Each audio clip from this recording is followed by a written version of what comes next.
Baik, di sini kami akan membahas tentang pengembangan metode pengujian untuk secara in vitro, pengujian khasiat obat anti malaria tinjauan sistematis.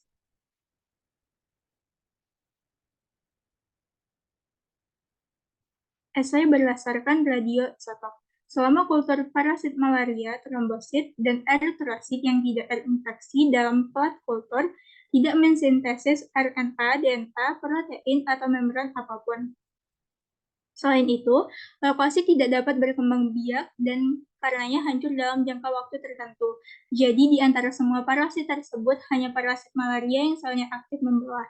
Oleh karena itu, penambahan zat radioaktif ke dalam media kultur memungkinkan parasit untuk memasukkan prekursor radioaktif itu sendiri yang tampaknya merupakan uji pengukuran tidak langsung yang sensitif untuk aktivitas metabolisme parasit. Secara in vitro, sensitivitas obat merupakan bahasa purin utama yang dibutuhkan oleh Falciparum. Selama pengujian ini, dalam kondisi normal, penggabungan hipoksantin berhubung langsung dengan jumlah Falciparum. Eritrosit yang terinfeksi dari parasitemia awal yang diperlukan untuk pengujian ini adalah antara 0,1 hingga 1% pada hematokrit, 1,5% dalam 42 jam inkubasi. Etanolamin adalah radioisotop lain yang digunakan dalam pengujian radioisotop. Etanolamin dapat menjadi pengganti yang lebih baik untuk hipoksantin untuk menilai kelangsungan hidup parasit. Juga tanggapan serupa dibahas secara in vitro, kondisi dengan Falciparum. Secara in vitro, sensitivitas obat pengujian ini melibatkan penggunaan penghitung sintilasi cair untuk kuantifikasi hipoksantin. Metode pengujian ini sekarang banyak digunakan di laboratorium yang lengkap dan juga telah diadaptasi untuk mempelajari epidemiologi pada isolat klinis segar. Selanjutnya ada uji berbasis enzim, di mana laktat dehidrogenase merupakan enzim terminal penting dari jalur ataupun proses glikolitik di Plasmodium parasit, di mana Plasmodium ini bergantung pada glikolisis aerobik, dan untuk ini memerlukan regenerasi NAD untuk mendapatkan aliran glukosa yang bertujuan untuk berkelangsungan jalur ini atau proses dari glikolisis ini. Di mana pada pengujian berbasis enzim ini tujuannya untuk melihat profil penghambatan aktivitas metabolisme parasit melalui estimasi enzim Plasmodium laktat dehidrogenase. Pemantauan kemampuan enzim laktat dehidrogenase ini dengan cepat menggunakan koenzim APAD yang merupakan analog dari NAD dan reaksi yang mengubah laktat menjadi pirufat.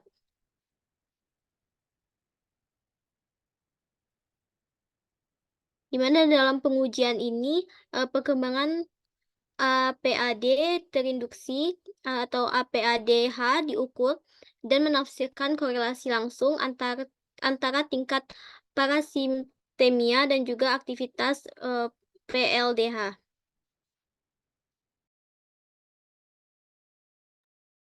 Selanjutnya, penyaringan tinggi melalui HTS.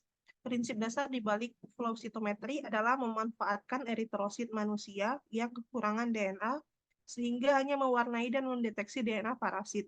Secara singkat, teknologi ini melibatkan inkubasi parasit selama jangka waktu tertentu dengan senyawa uji, diikuti dengan fiksasi dan kemudian pewarnaan di mana seluruh sel yang diparasit dapat diwarnai dengan pewarna, hidroetidin atau inti parasit dapat diwarnai dengan DAPI, pewarna fluoresen.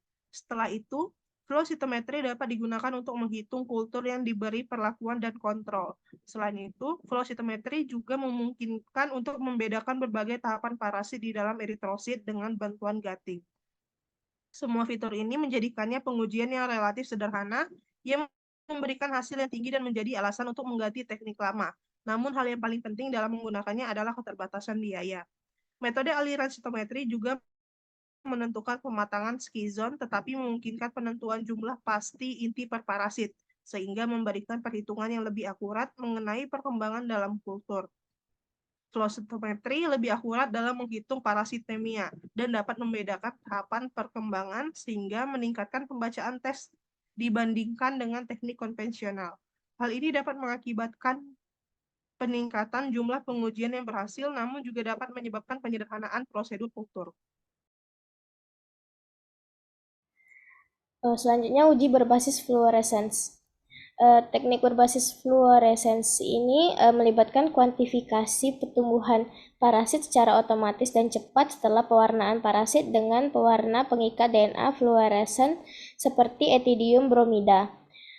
Lalu pengikatan etidium bromida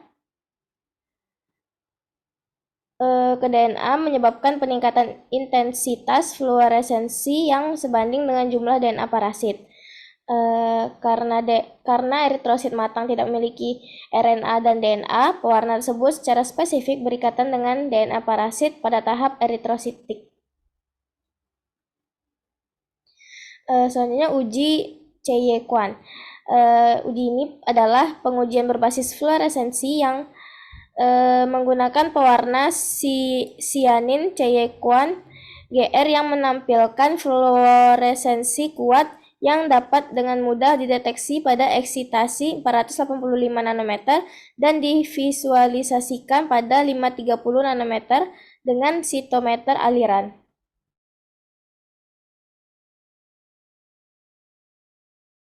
Uji formasi beta hematin. Nah, di sini hemozin itu merupakan suatu metabolit yang sifatnya tidak beracun yang disintesis oleh parasit malaria, yakni Plasmodium.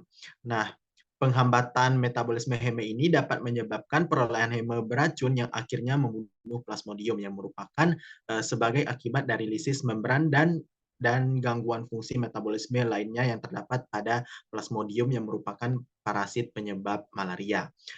Singkatnya, untuk memperkirakan nilai beta hematin sebagai bagian dari screening anti malaria atau pengujian anti malaria itu, langkah-langkahnya itu melibatkan pembentukan beta hematin yang dimulai setelah penambahan faktor katalitik dalam jumlah atau nukleasi yang sesuai, yang dimana senyawa uji ditambahkan ke dalam campuran reaksi yang diikuti dengan inkubasi selama 12 hingga 24 jam.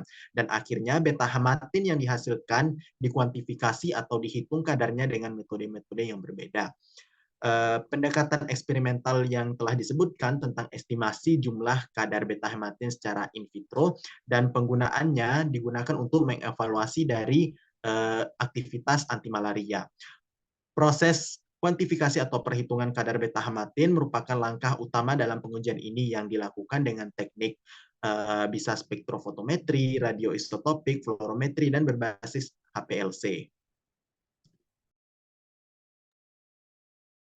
Selanjutnya di sini secara vitro uji gametosis, di mana tahap gametosis di sini mewakili tahap yang berhubungan dengan penularan yang dapat dibius, di mana plasmodium dan itu karena itu jumlahnya sangat banyak secara in vitro, metode yang telah dipelajari dan dipublikasikan untuk menilai aktivitas gametosit senyawa. Sebagian besar tes ini didasarkan pada pengukuran aktivitas metabolisme yang berkorelasi langsung dengan intensitas pewarna fluoresensi yang dipancarkan dari garis parasit transgenik yang mengekspresikan sejenis gen reseptor.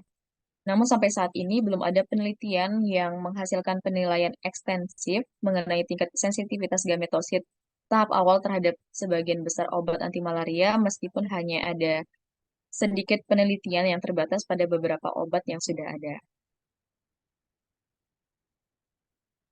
Untuk validasi pengujian ini dilakukan dengan menggunakan referensi obat anti-gametosit dan hasilnya diinterpretasikan dengan membandingkan ukuran pembacaan infektivitas nyamuk menggunakan pengujian pemberian makan membran standar SMPA yang merupakan pengujian pemblokiran transmisi standar emas saat ini.